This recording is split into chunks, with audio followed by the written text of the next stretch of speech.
हरे कृष्णा। आज हम चर्चा करने जा रहे हैं चातुर्मास के अंतिम माह यानी पुण्य कार्तिक मास के कृष्ण पक्ष की रमा एकादशी के बारे में। भगवान श्री कृष्ण ब्रह्म वैवर्त पुराण में पांडव ज्येष्ठ श्री युधिष्ठिर महाराज को एकादशी के महात्म्य के विषय में वर्णन करते हुए कहते हैं कि जो भी मनुष्य रमा एकादशी के व्रत की कथा का श्रवण करता है उसके भी सारे पाप नष्ट हो जाते हैं और वो भी परम आनंद की प्राप्ति करने में सक्षम हो जाता है। तो आइए हम जानते हैं रमा एकादशी की व्रत कथा।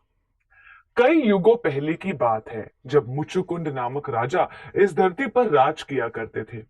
क्योंकि वो अत्यंत दयालु, धर्मपरायण तथा सदा सत्य वचन बोलने वाले थे, इसलिए उनके राज्य की प्रजा उनसे सदा संतुष्ट रहती थी।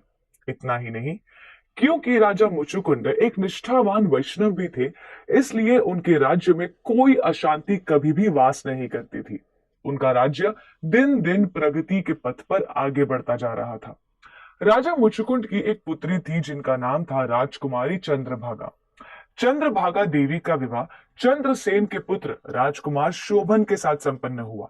विवाह के बाद एक बार राजकुमार शोभन अपने ससुराल राजा मुचुकुंद के यहाँ रहने के लिए पधारे थे और उस दौरान रमा एकादशी का पावन तिथि थी।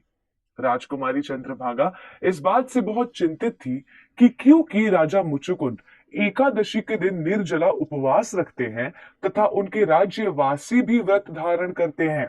समस्या दरअसल ये थी कि राजकुमार शोभन शारीरिक रूप से व्रत रखने में असमर्थ थे, लेकिन क्योंकि वो राजा मुचुकुंद के राज्य में ठहरे थे, इसलिए उन्हें एकादशी के व्रत का पालन करना पड़ा, जिससे द्वादशी के दिन राजकुमार शोभन की दुर्बलता के कारण मृत्यु हो गई।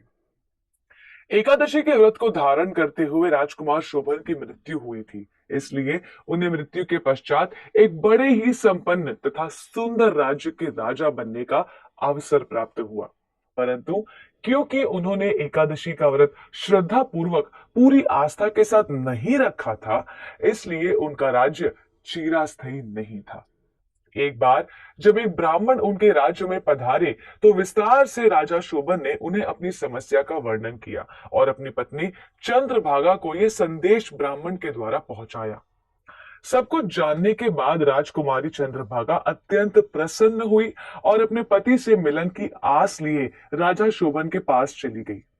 वहां जाकर चंद्रभागा देवी ने अपने सारी एकादशियों का फल अपने पति को अर्पण कर दिया। परिणाम स्वरूप राजा शोभन का राज्य प्रगति के मार्ग पर चलने लगा। इस प्रकार अगर हम भी रमा एकादशी के व्रत का निष्ठावान होकर पालन कर पाते हैं तो हमारा भी उद्धार होना निश्चित है। आप सभी को कार्तिक मास के रमा एकादशी की हार्दिक हार्दिक शुभकामनाएं। धन्यवाद। हरे कृष्णा।